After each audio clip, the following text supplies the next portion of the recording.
free trade area has become a feature here at WEF 2023, and rightfully so, but I'm joined now for more on developments as well as progress along with opportunities that are in existence in the current economic climate by AfCFTA General Secretary, His Excellency Wamkele Mene. Thank you so much for your time. An interesting time for AfCFTA at WEF 2023 within a global dynamic of a world recession that's looming. What is the role of the African region along with AfCFTA in WEF 2023 this year on? Well, the big question amongst investors over the last few days is what is it that the AfCFTA, what is the investment value proposition? We know that by the turn of the century, 1 in 4 people in the world will be African. We know that Africa's purchasing power will increase along with that growth, with the growth in the middle class in Africa. 1.3 billion people with a combined GDP of $3.4 trillion. So this is a significant market that investors are looking at. And for the first time, we now have a platform for trade and investment on the continent. The legal framework is the AfCFTA. And that's particularly attractive because it means that we are presenting certainty of markets, predictability of market, which is what investors are looking for.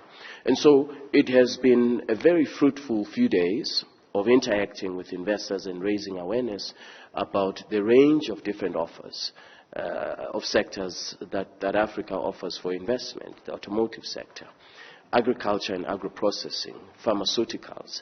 These are significant areas for investment and growth. And so any investor that is looking, that is forward-looking, looking at 20 to 30 years from now, will realize that actually this is the starting point for the continent to position herself for greater flows of investment. Quite positive in the engagements and what you are explaining about sustainability and certainty that has been given to the market as well as investors. There's an exciting development around lithium that is being sought from the continent. Talk to us about how you've been engaging with global leaders and investors around this particular subject. That's a very interesting point. The world is transitioning from combustible engines to electric vehicles. The 5th largest producer of lithium, Zimbabwe, 5th largest exporter of lithium, Zimbabwe, Zambia, the DRC.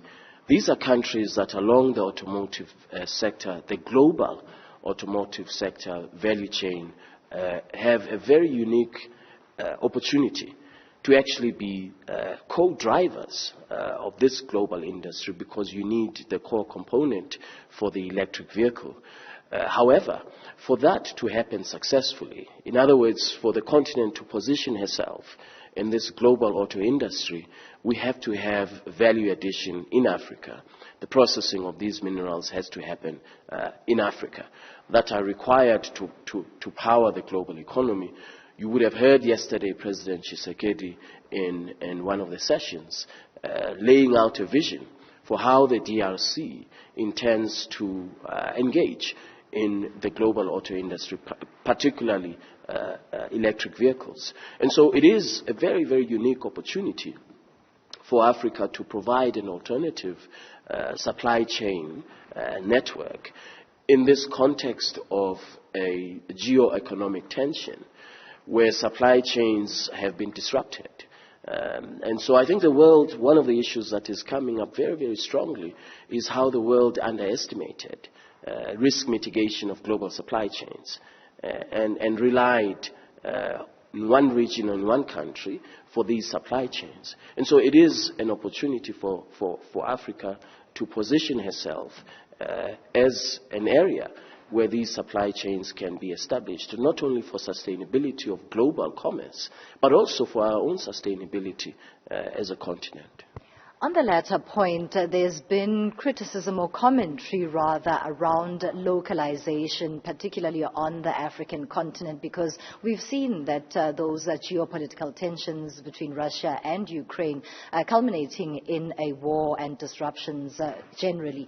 What's to be said about Africa doing its own on home soil, speaking towards localization, especially as the COVID-19 pandemic also represented that need? Oh, absolutely. The need for localization is critical for industrial development. If the African continent does not have a very clear path to value addition in Africa, our industrialization objectives will be undermined. And if you want to accelerate industrialization, you have to have local production. Now, by local production, we mean the 45 countries that have ratified the AfCFTA, who now constitute a single market.